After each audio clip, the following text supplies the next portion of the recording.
பல லட்சம் வருடங்களா மனித இனத்தால் கற்பனை கூட பண்ண முடியாத ஒரு மிகப்பெரிய சீ சர்பென்ட் ஆழ்கடல உறங்கிக்கிட்டு இருக்கு. அதோட பேர் த லெவியதான். இந்த கிரியேச்சர் கண் விழிக்கிற அன்னைக்கு இந்த பூமியில மிகப்பெரிய பிரளயமே உண்டாகும், உலகமே அழியிற நிலைக்கு தள்ளப்படும் அப்படின்னு உலகத்தோட பல்வேறு ரிலிஜன்ஸ்ல, உதாரணத்துக்கு கிறிஸ்டியானிட்டி, மெசபோட்டோமியன், ஜூவிஷ் மித்தாலஜி போன்ற பல்வேறு கல்ச்சர்ஸ்ல பல்வேறு பெயர்கள்ல குறிப்பிடப்பட்டிருக்கு. இதெல்லாம் ஒரு பக்கம் இருக்க, நாசா அப்படின்ற உலக புகழ்பெற்ற விண்வெளி ஆராய்ச்சி அமைப்பு அவங்களோட ஆரம்ப காலத்துல ஆழ்கடல் ஆராய்ச்சியை மேற்கொண்ட போது கடல்ல லெவியத்தானோட தடங்களை பார்த்து பயந்து அதை அப்படியே மூடி மறைச்சிட்டு பிறகுதான் அவங்களோட ஆராய்ச்சியை ஸ்பேஸ்ல, அதாவது மனித இனத்தை இந்த பூமியிலிருந்தே வெளியேற்றுறதுக்காக ஸ்பேஸ்ல ஆராய்ச்சியை மேற்கொள்ள ஆரம்பிச்சதாகவும் ஒரு வதந்தி இருக்கு. சோ இப்படி உலகமே பார்த்து நடுங்கக்கூடிய பேராபத்தை ஏற்படுத்தக்கூடிய லெவியதான் உண்மையிலேயே நம்ம பூமியில இருக்கா? அது எங்க இருக்கு? அதுக்கான ஆதாரங்கள் ஏதாவது கிடைச்சிருக்கா? அண்ட் இந்த லெவியதான் மனித சக்திக்கு அப்பாற்பட்ட ஒரு சக்தியா இருக்குன்னு சொல்றாங்களே, சோ இதோட ஆரிஜின் அண்ட் பவர்ஸ் எல்லாம் என்னென்ன, அண்ட் இதை பத்தி சயின்ஸ் என்ன சொல்லுது அப்படின்றது எல்லாம் தான் மொத்தமா டீடைல்டா இந்த வீடியோல பார்க்க போறோம். வீடியோக்குள்ள போறதுக்கு முன்னாடி நான் உங்ககிட்ட எதிர்பார்க்கறது ஒரே ஒரு லைக் மட்டும் தாங்க. சோ ஒரு லைக் மட்டும் பண்ணிடுங்க. அண்ட் சப்ஸ்கிரைப் பண்ணாதவங்க சேனலை சப்ஸ்கிரைப் பண்ணி முக்கியமா அந்த பெல் ஐக்கனை ஆன்ல போட்டுக்கோங்க. அண்ட் இப்போ வாங்க வீடியோக்குள்ள போலாம்.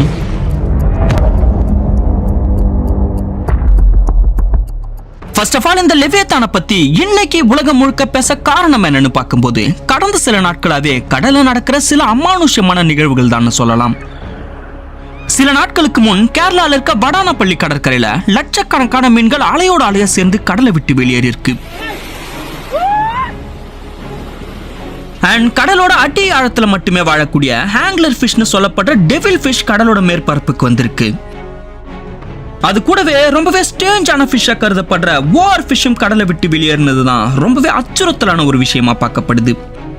இந்த வார் ஃபிஷ் இருக்குல்ல, இந்த மீன் கடலோட மேற்பரப்புக்கு வந்தாலே அது ஒரு மிகப்பெரிய பேரழிவுக்கான அறிகுறி அப்படின்றது பல்வேறு மக்களோட நம்பிக்கையா இருக்குங்க. பிகாஸ் இந்த வார் ஃபிஷ் லாஸ்டா 2011ல தான் ஜப்பானோட கடற்கரையில நிறைய இடங்கள்ல கரை ஒதுங்கிச்சு. பட் அது நடந்த அடுத்த சில தினங்கள்லயே ஜப்பான்ல வரலாறு காணாத அளவுக்கு மிகப்பெரிய நிலநடுக்கமும் சுனாமியும் வந்து அந்த நாட்டோட பாதி வளங்கள் உருக்குலைஞ்சு போயிடுச்சு. அதை தொடர்ந்து கடந்த 10-12 வருஷங்களா இந்த வார் ஃபிஷ்ஷை கடலோட மேற்பரப்புல எங்கேயுமே பார்க்க முடியல.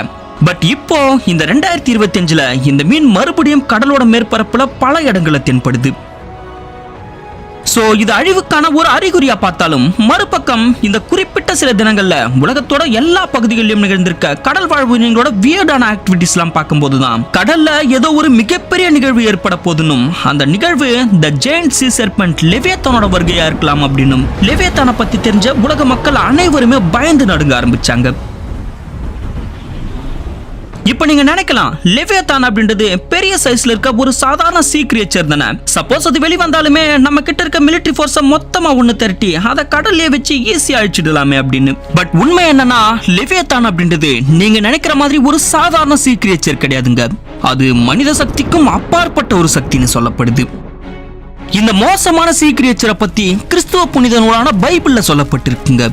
குறிப்பா பைபிள்ல ஜாப் 41 அப்படின்ற ஒரு சாப்டர்ல இந்த லெவியத்தானை பத்தி தெள்ள தெளிவா எழுதப்பட்டிருக்கு. அது என்னன்னா, லெவியதான் மனித சக்திக்கு அப்பாற்பட்ட ஒரு சக்தியா இருக்குமாம். இதோட உடல் அமைப்பு நம்மளால நினைச்சு கூட பார்க்க முடியாத ஒரு மிகப்பெரிய பாம்போட வடிவத்துல கூர்மையான பற்களோடு ரொம்பவே கொடூரமான லைக் ஒரு டிராகனோட முகாமைப்போடு இருக்குமாம். அதோட சாதாரண மூச்சு காத்து நெருப்ப கக்குமாம். அதோட உடல் தோல் இருக்குல்ல, அதை எதாலுமே கிழிக்க முடியாத அளவுக்கு ரொம்பவே கடினமானதா ஒரு ஷீல்டு மாதிரி அதை பாதுகாக்குமாம்.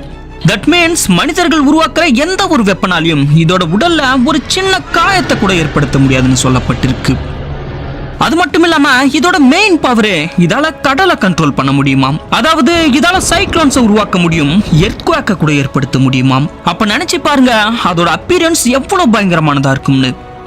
இப்படிப்பட்ட ஒரு இருள் சக்திய கடவுள் உலகம் உருவான ஆரம்ப காலத்திலே படைச்சதாகவும், இது உலகத்தோட இறுதி நாள் நெருங்கும் போதுதான் கண்விழிக்கும்னும், பின் ஜீசஸ் வந்து லெவியத்தானை கொன்னு மக்களுக்கு கடவுள் மீதான நம்பிக்கையை வெளிப்படுத்தி தான் ஜீசஸ்னு உலகத்துக்கு நிரூபிப்பார்னும் கிறிஸ்டியன் மித்தாலஜி சொல்லுது. இப்ப நீங்க நினைக்கலாம் இந்த லெவியத்தானை பத்தி கிறிஸ்டியன் மித்தாலஜில மட்டும் தானே சொல்லியிருக்கேன், சோ இது வெறும் கட்டுக்கதையா கூட இருக்கலாம்னு. பட் உண்மை என்னன்னா இந்த லெவியத்தான் அப்படின்ற ஜெயின் சீ சர்பென்ட்டை பத்தி கிறிஸ்டியன் மித்தாலஜில மட்டும் இல்ல உலகத்தோட பல்வேறு கல்ச்சர்ஸ்ல குறிப்பிடப்பட்டு இருக்கிறது தான் இந்த லெவியத்தான் உண்மையிலேயே இருக்குமோ அப்படின்ற ஒரு கியூரியாசிட்டியை ஏற்படுத்துது. உதாரணத்துக்கு ஜூவிஷ் மித்தாலஜிலும் இந்த லெவியத்தானை பத்தி சொல்லப்பட்டிருக்கு. அது என்னன்னா ஜூவிஷ் மித்தாலஜி படி உலகம் உருவான ஆரம்ப காலத்துல கடவுள் 2 லெவியத்தானை படைச்சாராம், ஒன்னு ஆண் இன்னொன்னு பெண். இந்த கிரியேச்சரை உருவாக்குன பிறகுதான் இதுங்களோட சக்தி இந்த உலகத்துக்கு எவ்வளவு ஆபத்தானது அப்படின்னும் இதுங்க ஒண்ணு சேர்ந்து ரீப்ரொடியூஸ் பண்ண ஆரம்பிச்சா நம்ம உருவாக்கி இருக்க உலகம் மொத்தமா அழிஞ்சு போயிடும் அப்படின்றதையும் உணர்ந்து கடவுள் ஒரு லிவியத்தான சாகடிச்சிட்டாராம். இன்னொரு லிவியத்தான மட்டும் கொல்லாம வச்சிருக்கிறதுக்கான காரணம் என்னன்னா பூமியோட இறுதி நாள் நெருங்கும் போது, அதாவது அடுத்து தான் உருவாக்க போற மனித இனம் தவறான பாதையில சென்று மனிதர்களிடையே பசி, பட்டினி, துரோகம், போட்டி, பொறாமை போன்ற நயவஞ்சக குணம் அதிகரிச்சு மனித இனமே மொத்தமா அழிக்கப்பட வேண்டிய ஒரு சூழ்நிலை ஏற்பட்டா அப்போ நீ வெளிவருவாய்னு சொல்லி அந்த லிவியத்தான ஆழ்கடல்ல சிறைப்பிடிச்சு வச்சுட்டாராம். சோ அந்த மாதிரி ஒரு சூழ்நிலை உருவாகும் போதுதான் இந்த லெவியத்தான் வெளிவந்து ஒழுக்கமில்லாத பாவம் செஞ்ச உயிர்களை மொத்தமா அழிச்சிடுமாம்.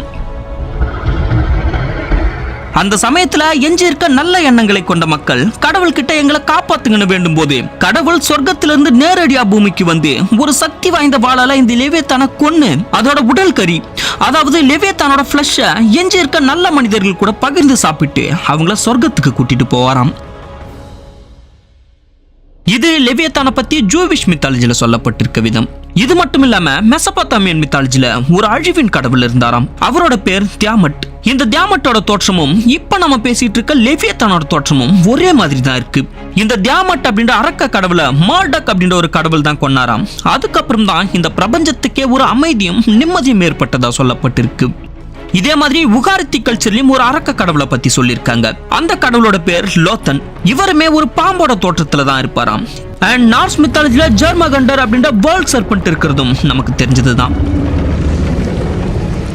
இப்படி உலகத்தோட வெவ்வேறு கல்ச்சர்ல வெவ்வேறு பெயர்கள்ல சொன்னாலுமே அது எல்லாமே ஒரே கிரியேச்சரை தான் குறிக்குது, அதுதான் லெவியத்தான். இதெல்லாம் ஒரு பக்கம் இருக்க, நாசா அவங்களோட ஆரம்ப காலத்துல ஆழ்கடல் ஆராய்ச்சியை மேற்கொண்ட போது கடல்ல இந்த லெவியத்தானோட தடயங்களை பார்த்து பயந்து அதை அப்படியே மூடி மறைச்சிட்டு பிறகுதான் அவங்களோட ஆராய்ச்சியை ஸ்பேஸ்ல, அதாவது மனித இனத்தை இந்த பூமியிலிருந்தே வெளியேற்றுறதுக்காக ஸ்பேஸ்ல ஆராய்ச்சி மேற்கொள்ள ஆரம்பிச்சதாகவும் ஒரு வதந்தி இருக்கு. அது இப்ப வரைக்கும் வதந்தியா தான் இருக்கு, பட் உண்மையாகவும் இருக்கலாம். இதே மாதிரி வீடியோட ஸ்டார்டிங்ல இந்த ஒரு ஃபுட்டேஜை பார்த்திருப்பீங்க. இதுதான் லெவியத்தான் அப்படின்னு ஒரு கான்ட்ரோவர்சி பரவி வருது. இது வேற பார்க்க எக்ஸாக்டா ஒரு பெரிய பாம்போட தலைப்பகுதி மாதிரியே தெரியறதால இதை பார்த்தா நமக்கே இது லெவியத்தானா இருக்குமோ அப்படின்ற ஒரு பயம் வருதுங்க. அண்ட் இந்த இமேஜ் எடிட்டிங்லாம் கிடையாதுங்க, இப்படி ஒரு இடம் உண்மையிலேயே கடல்ல இருக்கு. கூகுள் மேப்ல சேட்டலைட் வியூ போட்டு எக்ஸாக்டா அண்டார்டிகாக்கும் சவுத் அமெரிக்காக்கும் நடுவுல ஜூம் அவுட் பண்ணி பார்த்தீங்கன்னா இதை உங்களால பார்க்க முடியும். ஆக்சுவலி இது ஸ்கார்டியா பிளேட் அப்படின்ற ஒரு டெக்டானிக் பிளேட்டுங்க. இந்த பிளேட்டோட சைஸ் கிட்டத்தட்ட 8000 கிலோமீட்டர் லென்த்ல இருக்கும். லெவியத்தானோட சைஸும் இவ்வளவு பெருசு இருக்கும். அண்ட் இந்த ஸ்கார்டியா பிளேட்ல நிறைய அண்டர் வாட்டர் வால்கனோஸ் இருக்கிறதாலேயே அந்த பகுதி முழுக்க ரொம்பவே வெப்பமயமா தான் இருக்கும். இந்த அதிக வெப்பத்தாலேயே இந்த ஸ்கார்டியா பிளேட் கிட்ட அடி ஆழத்துல போய் யாராலையும் ரிசர்ச் பண்ண முடியல. சோ நம்ம சயின்டிஸ்டால பூமியில இருக்க மத்த டெக்டானிக் பிளேட்ஸ் பத்தி தெரிஞ்ச அளவுக்கு இந்த ஸ்கார்டியா பிளேட்டை பத்தி முழுமையா தெரிஞ்சுக்கவும் முடியல. இது கடலோட ஒரு பெரிய மர்மமாவே இருக்கு. சோ இதெல்லாம் வச்சு பார்க்கும்போது லெவியத்தான் உண்மையிலே இருக்கா அப்படின்னு கேட்டா அதுக்கு பதில் இருக்குன்னு இது வரைக்கும் அபிஷியலா யாரும் சொன்னதில்லை, பட் இல்லைன்னு சொல்லிட முடியாது. பிகாஸ் மனிதர்களாகிய நம்ம இது வரைக்கும் 9 to 50% தான் கடலை பத்தி கண்டுபிடிச்சிருக்கோம். இன்னும் ஆல்மோஸ்ட் 85% கடல்ல என்ன இருக்கு, எந்த மாதிரியான உயிரினங்கள் வாழ்ந்துகிட்டு இருக்கு அப்படின்றத இது வரைக்கும் கண்டுபிடிக்கவே முடியல. உதாரணத்துக்கு இந்த டெவில் ஃபிஷ் எடுத்துக்கலாமே. பார்க்கவே வியர்டா தலையில ஒரு லைட்டோட இருக்க இந்த மீனை சின்ன வயசுல இருந்தே நம்ம நிறைய கார்ட்டூன்ஸ்ல அண்ட் அனிமேஷன் எல்லாம் பார்த்திருக்கோம். பட் இந்த மீன் இப்ப ஆழ்கடல்ல இருந்து வெளிவந்த பிறகுதான் இப்படி ஒரு மீன் உண்மையிலேயே இருக்கு அப்படின்றதே நமக்கு தெரிய வந்தது. சோ இந்த மாதிரி இன்னும் ஏகப்பட்ட சீ கிரியேச்சர்ஸ் ஆழ்கடல்ல வாழ்ந்துகிட்டு இருக்கலாம். அதுல லெவியத்தானும் ஒன்னா இருக்கலாம். மொத்தத்துல லெவியத்தான் உண்மையிலே இருக்கா இல்லையா அப்படின்றத யாராலையும் சொல்ல முடியாது. பட் லெவியத்தானை பத்தி குறிப்பிட்டிருக்க எல்லா கல்ச்சர்ஸ்லயுமே மனித இனம் ஒழுக்கமின்றி தவறான பாதையில போகும்போது லெவியத்தான் வெளிவந்து மனித இனத்தை மொத்தமா அழிச்சிடும் அப்படின்னு எச்சரிக்கிற விதமா தான் சொல்லப்பட்டிருக்கு. சோ நம்ம முன்னோர்கள் சொல்லியிருக்க எல்லாமே நன்மைக்கு தான் அப்படின்ற மாதிரி மனித இனம் ஒழுக்கம் தவறாம இருக்கணும் அப்படின்றதுக்காக லெவியத்தான் உண்மையிலேயே இருக்கு அப்படின்றத நம்புவோமே.